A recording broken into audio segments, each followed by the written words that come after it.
Hey everyone, welcome back to my channel Wangxian forever love. तो आज मैं आप लोगों के लिए मेरी स्टोरी का नेक्स्ट चैप्टर लेकर आई हूँ। मैं उम्मीद करूँगी कि ये स्टोरी आपको पसंद आ रही हो एंड अगर वाकई में पसंद आ रही है तो कमेंट ज़रूर से कर देना। और हाँ फ्रेंड्स, अगर आप मेरे चैनल पे नए हैं तो प्लीज़ मेरे चैनल को सब्सक्राइब कर दें, बेल आइकन को प्रेस कर दें, क्योंकि मैं ऐसी अमेजिंग और इंटरेस्टिंग सी स्टोरी लेकर आती हूँ। तो अब हम ज़्यादा ना बोलते स्टोरी की तरफ हैं। जैसा कि हमने प्रीवियस वीडियो में देखा था, जान और वांग जी जो अपने रूम की तरफ जा रहे थे और एक पर्सन जो उन्हें स्टॉक कर रहा था, तभी वांग से लगता है कि उन्हें कोई स्टॉक कर रहा है। तो वो जब पीछे मुड़ के देखता है तो वहाँ उसे कोई नहीं लगता। जान जो बोलता है, वांग जी वहाँ कोई नहीं है, शायद हमें ऐसे ही लगा होगा, हमें रूम में चलना चाहिए, वैसे भी मैं बहुत थक गया हूँ वांग जी। वांग जी जो विंग के चीक्स पे अपने हैंड को रब करता है और बोलता है ठीक है हम चलते हैं। उसके बाद वो दोनों जो रूम में चले जाते हैं, तभी वहाँ हमें एक परछाई दिखाई देती है जो उन दोनों को साथ देखती है, तो वहाँ से वो वापस चली जाती है। अब हम मॉर्निंग का सीन देखते हैं। जान जो सोया हुआ था, वांग जी जो जाग गया था, वो रेडी होकर आता है और वो मेडिटेशन करने के लिए बैठने ही वाला था। तभी उसकी नज़र जो जान के फेस पे जाती है। वो सोते हुए बहुत क्यूट लग रहा था, बहुत ज़्यादा ब्यूटीफुल। वांग जी जो जान के पास जाकर उसके फेस पे आने वाले हेयर्स को हटाता है, जिसकी वजह से जान जिसकी आइज़ धीरे से ओपन हो जाती है और वो वांग जी को अपने इतने क्लोज देखता है तो उसके फेस पे एक स्माइल थी। लेकिन वांग जी जो थोड़ा ऑकवर्ड फील कर रहा था तो वो उठ के वहाँ से जाने लगता है। तभी जान जो वांग जी का हाथ पकड़ के वापस उसे बेड पे खींच लेता है और उसके ऊपर आ जाता है। वांग जी जो शॉक रह गया था विंग के इस तरीके से रिएक्शन से, आज तक उनकी मैरिज के बाद कभी भी वांग विंग ने इस तरह की हरकत नहीं की थी, जिस वजह से वांग जी शॉक था। वांग जी जो विंग को रोकते हुए बोलता है, विंग ये तुम क्या कर रहे हो? वांग जी शांत रहो तुम, बस मुझे मेरी मॉर्निंग किस चाहिए। ये कहकर जान जो वांग जी के लिप्स पे किस करने लगता है। वांग जी जिसकी बॉडी तो पूरी तरीके से सुन पड़ चुकी थी, उसे बिल्कुल उम्मीद नहीं थी कि उस एक्सीडेंट के बाद विंग इतना बदल जाएगा। जान जो काफ़ी देर तक वांग जी को किस करता है और जब वो सेटिस्फाई फील करता है तो वो वांग जी से दूर होकर एक स्माइल करके उसे गुड मॉर्निंग बोल के उठ के चला जाता है वो वॉशरूम के अंदर। दूसरी तरफ वांग जी वो तो बस शॉक में था बेचारा, वो बेड पे बस ऐसे ही लेटा हुआ था, उसे कुछ समझ नहीं आ रहा था कि वो क्या हो गया। करीबन 5 मिनट बाद वो कहीं अपने सेंस में वापस आता है। उसकी हार्ट बीट जो बहुत फास्ट हो चुकी थी, उसके फेस पे एक स्माइल थी। वो मेडिटेशन करने के लिए बैठता है लेकिन उसका मेडिटेशन में बिल्कुल मन नहीं लग रहा था। वो बिल्कुल मेडिटेशन कर ही नहीं पा रहा था। उसके माइंड में बार बार वो वी का किस करना याद आ रहा था और उसकी वजह से वांग जी के फेस पे एक स्माइल आ रही थी।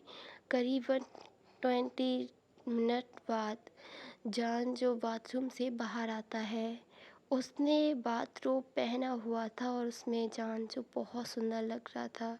वांग जी जब वीं को इस तरीके से देखता है तो उसकी तो मानो हार्ट बीट जो बहुत फास्ट हो चुकी थी। उसे ऐसा लग रहा था कहीं उसका दिल उसकी बॉडी से बाहर ना आ जाए। वांग जी जो जल्दी जल्दी उस रूम से बाहर आ जाता है और वो अपने दिल पे हाथ रखते हुए बोलता है, ये क्या हो रहा है मुझे आजकल? ये वी के लिए कुछ ज़्यादा ही भड़कने लगा है। दूसरी तरफ जान जो वांग जी को इस तरीके से देख के बहुत खुश हो गया था, उसे बहुत हंसी आ रही थी और वो मज़ा भी आ रहा था उसे वांग जी को इस तरह परेशान करने में। उसके बाद विंग जो रेडी होकर रूम से बाहर आता है और वो लोग ब्रेकफास्ट करने के लिए जाने लगते हैं।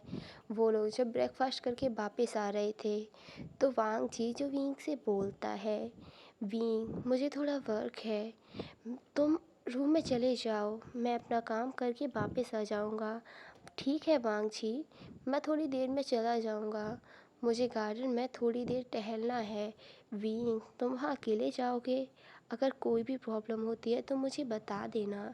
वांग जी, डोंट वरी, मैं अपनी हर प्रॉब्लम को सॉल्व कर सकता हूँ। तुम मुझे वीक मत समझो, मैं बहुत स्ट्रांग हूँ। आई नो वींग, तुम बहुत स्ट्रांग हो, पर तुम बहुत ज़्यादा सॉफ्ट हार्टेड हो।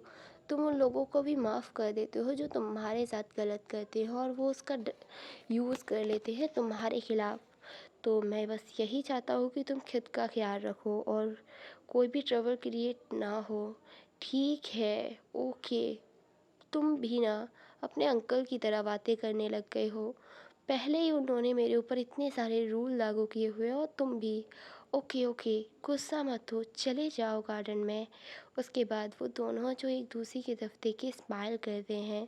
तभी वींग जो वांग जी को पकड़ के उसके चीक्स पे किस कर देता है, और ये सीन वांग जी की मदर जो वहाँ से गुजर रही थी वो देख लेती हैं।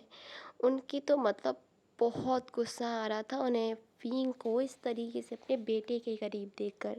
वांग जी जिसके फेस पे स्माइल आ गई थी, वो साय फील भी कर रहा था, उसके चीक जो रेड हो चुके थे। वो बोलता है, वींग तुम आजकल बहुत नॉटी हो गए हो। तुम्हें इस तरह की हरकतें नहीं करनी चाहिए, और इस तरह सड़न तो बिल्कुल नहीं। मेरी सांसें रुक जाती हैं। तुम में कहीं मुझे मारने का प्लान तो नहीं है? वांग जी, दोबारा इस तरह की बातें मत करना। मैं तुम्हें एक बार खो चुका हूँ ईबो, दोबारा नहीं खो सकता। अगर मैंने इस बार तुम्हें खो दिया ना, तो मैं पूरी तरीके से खुद को खो दूँगा। मैं गॉड से भी लड़ जाऊँगा इस बार तुम्हें अपने पास रखने के लिए। ये चीज़ें जान ने अपने मन में बोली थीं।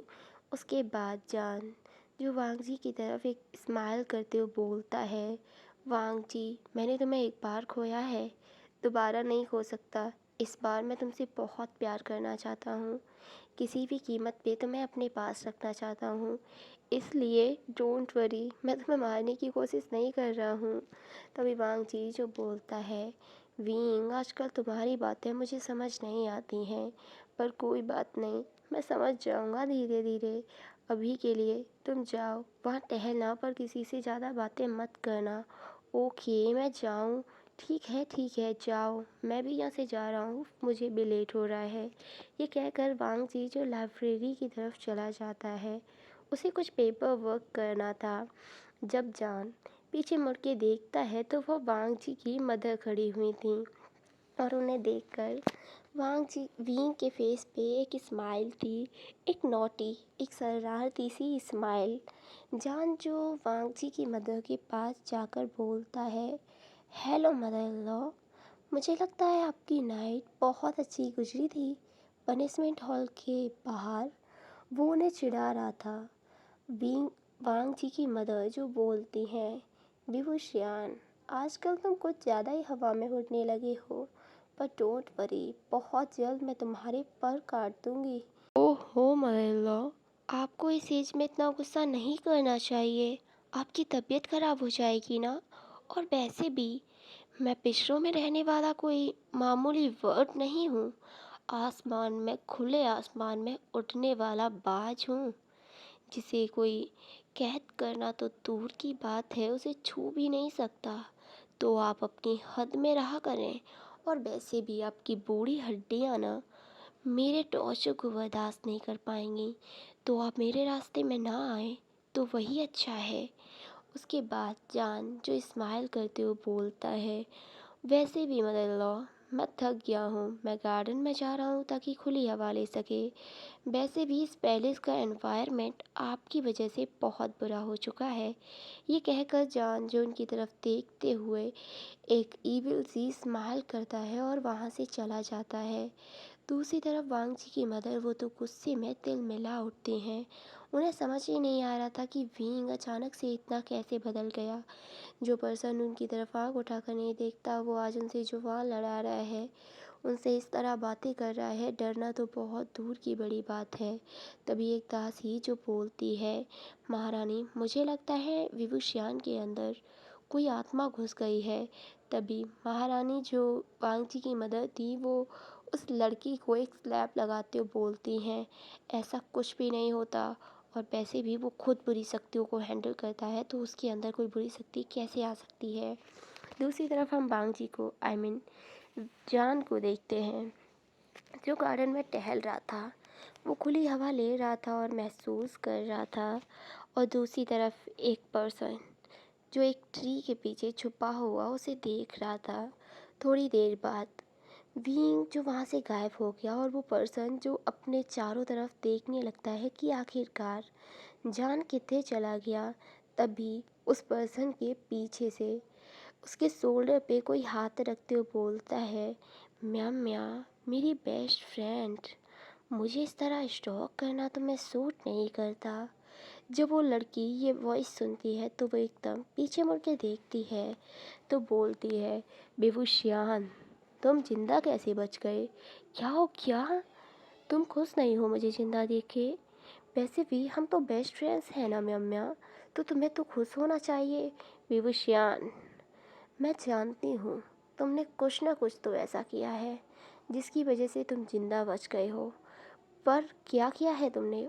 ओहो म्या, तुम्हें ये बिल्कुल सूट नहीं करता है। और वैसे भी मैंने क्या किया, मैं कैसे ज़िंदा बचा, ये सारी चीज़ें तुम्हें जानने की ज़रूरत नहीं है। तुम्हें तो अफसोस करना चाहिए ना कि मैं ज़िंदा बच गया। विभूषियान, तभी जान जो बोलता है, म्या, अब देखो तुम्हारे बुरे दिन शुरू हुए हैं। अब तक ना तुमने मुझे केवल एक गुड फ्रेंड की तरह देखा है। अब मैं तुम्हें बताऊंगा कि हकीकत में एनीमे क्या होते हैं। मैं तुम्हें दिखाऊंगा असली दुश्मन क्या होता है।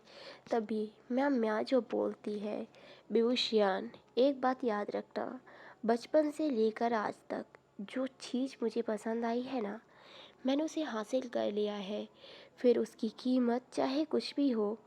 म्या तो मैं तुम्हें एक बात बता दूँ, बचपन से लेकर आज तक जो मुझे पसंद आता है मैं उसे ले लेता हूँ, उसके लिए चाहे मुझे किसी को मारना ही क्यों ना पड़े। और एक बार को जो मुझे चीज़ पसंद आए उसे मैं छोड़ सकता हूँ। लेकिन जब बात मेरे ईबो की आती है ना, तो मैं कुछ भी कर सकता हूँ। चलो मैं तुम्हें एक एक्सीडेंट बताता हूँ। जब ईबो और मैं कॉलेज में थे ना, तो एक उसका बेस्ट फ्रेंड था जो उसे लाइक करता था। ये बात मैं जानता था, लेकिन उसने उसे प्रपोज़ किया। जब ईबो ने मना कर दिया तो वो उसे स्टॉक करने लगा। लेकिन मैं ये भी कैसे बर्दाश्त कर सकता हूँ कि मेरे प्यार के पास कोई और आए। इसलिए मैंने उसे पकड़ लिया और अपने बेसमेंट में बांध कर रखा। उसे मैं हर रोज़ धीरे धीरे टॉर्चर करता रहा। मैं कभी उसके नेल्स को उसकी बॉडी से अलग कर देता हूँ, तो कभी उसकी बॉडी से मांस को अलग कर देता हूँ। म्या जो जान के फेस पे एक साइको को देख रही थी, जिस तरीके से जान म्या को ये सारी चीज़ें बता रहा था ना, कोई भी देख के बता सकता था कि जान एकदम एक साइको की तरह बिहेव कर रहा है। उसके फेसेस एक्सप्रेशन जो पूरी तरीके से चेंज थे। मिया जो उन्हें देखकर डर रही थी, उसे समझ ही नहीं आ रहा था कि आखिरकार जान जो इस तरीके का कब बन गया। मिया जो पीछे हटने लगती है, जान जो उसकी तरफ बढ़ते हुए बोलता है, मिया मैंने एक बार ईवो को खोया है, अगर दोबारा तुम मेरे और ईवो के बीच आई ना, तो फिर मैं तुम्हें मार दूंगा। तुम्हें पता है ना, मैं कुछ भी कर सकता हूँ।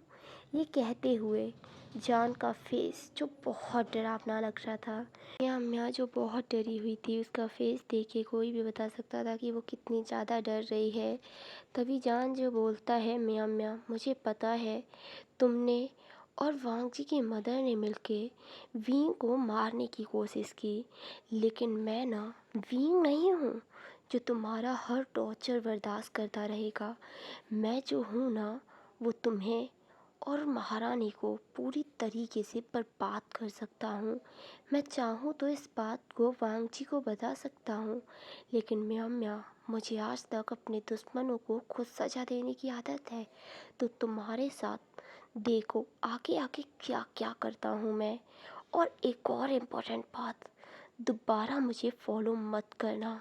मैं काफ़ी टाइम से तुम्हें बर्दाश्त कर रहा हूँ।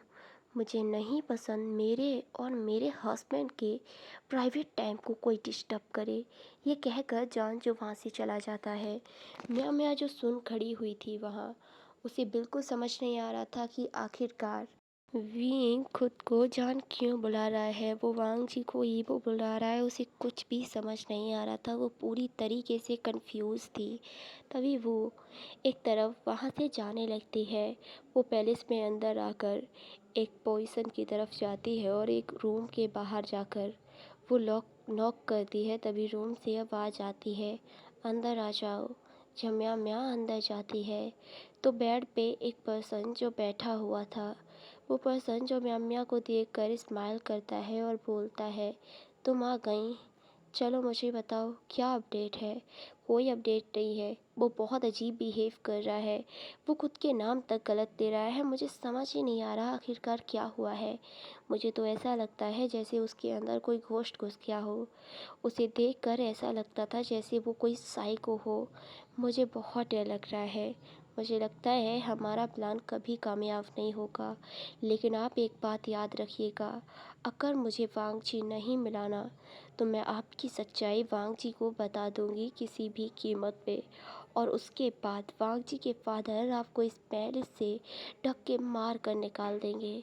तभी उसके सामने खड़ी हुई वो लेडी जो गुस्से में बोलती है, म्या म्या अपनी हद में रहो, आप अपनी हद में रहिए।